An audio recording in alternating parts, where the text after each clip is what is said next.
یہاں سے فوجیں چلیں گی، سیاہ علم برآمد ہوں گے اور کوئی طاقت انہیں روک نہ سکے گی، ان کا منہ پھیر نہ سکے گی، یہاں تک کہ وہ ایلیا حضور کے زمانے میں یروشلم کا نام تھا، یہاں تک کہ ایلیا میں جا کر نصب ہو جائے گا۔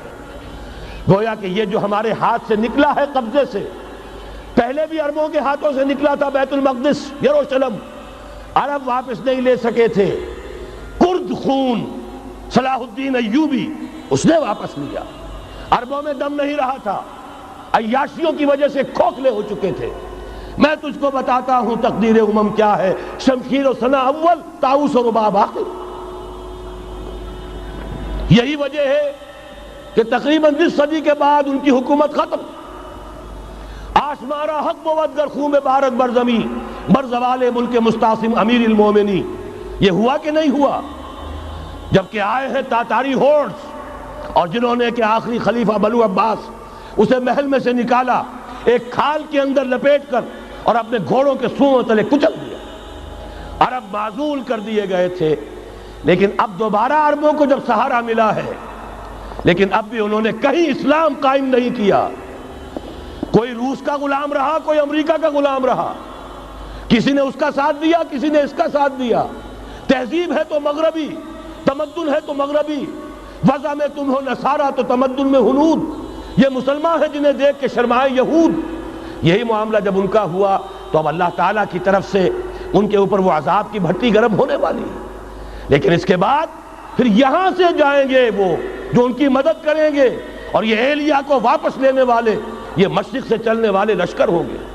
یہ اسی علاقے میں جب انقلاب آ جائے گا، یہ علاقہ خراسان اور پاکستان، جب یہاں نظام خلافت قائم ہوگا، یہاں سے اسلام کی توسیع ہوگی، اور یہاں سے جانب مشرق ہند اور جانب مغرب یہ جو یہودیوں کا سیلاب آ رہا ہے، ان دونوں کا مقابلہ کرنے کے لیے انشاءاللہ العزیز، ورنہ یہ اصابتان جو ہے ایک حدیث میں جمع کرنے کی کوئی اور حکمت ہو نہیں سکتی، ورنہ تو ہندوستان پہ کئی لشکر آئے ہیں، لیکن یہ کہ در حقیقت اسی وقت جبکہ عالم عرب میں وہ بھٹی دہکے گی، اسی وقت یہاں انقلاب آ چکا ہوگا۔ ایک طرف یہاں سے مدد کے لیے لشکر جائیں گے کہ جو مسلمان عرب جو ہیں ان کی مدد کریں گے، حضرت مہدی کے جھنڈے تلے لڑیں گے، حضرت مہدی کی حکومت کو مستحکم کریں گے، یؤتون للمہدی۔ دوسری طرف وہ ہندوستان کی طرف پیش قدمی کریں گے، اور یہیں سے جیسے اس وقت سیلاب نکلا تھا جزیرہ نما عرب سے، ایک داہنی طرف ایک بائیں طرف، ایران، افغانستان، ترکستان، ادھر مصر، لیبیا، الجزائر، مراکش، موریطانیہ، اسی طریقے سے انشاءاللہ اسی علاقے سے اس کا آغاز ہوگا اور بات آگے بڑھے گی۔ تو غرب اصل حاصل کیا ہے؟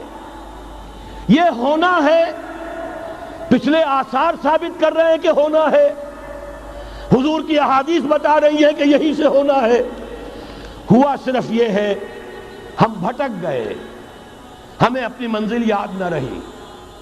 میں تو بہرحال ان لوگوں میں سے ہوں جنہوں نے نعرے لگائے تھے پاکستان کا مطلب کیا، لا الہ الا اللہ۔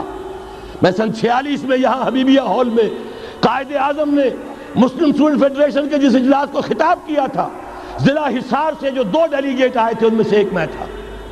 میں نے بہرحال اس تحریک میں بھی حصہ لیا ہے، ایک ننھے کارکن کی حیثیت سے لیا ہے، پھر حالات کو بدلتے اپنے آنکھوں سے دیکھا ہے، ہم کہاں سے کہاں جا پہنچے ہیں۔ ضرورت صرف اس بات کی ہے کہ آج ہمارا حال یہ ہے، ہماری قیادت، ہماری سیاست ان لوگوں کے ہاتھ میں ہے کہ وہ فریب خوردہ شاہی کے پلاح و کرگسوں میں اسے کیا خبر کہ کیا ہے، تب وہ تاب جاویدانہ، ان کی تہذیب مغربی، ان کی ذہنیت مغربی، ان کی وضاقتہ مغربی، ان کا تمدن مغربی، ان کی سوچ مغربی، ان کے سارے اطوار مغربی۔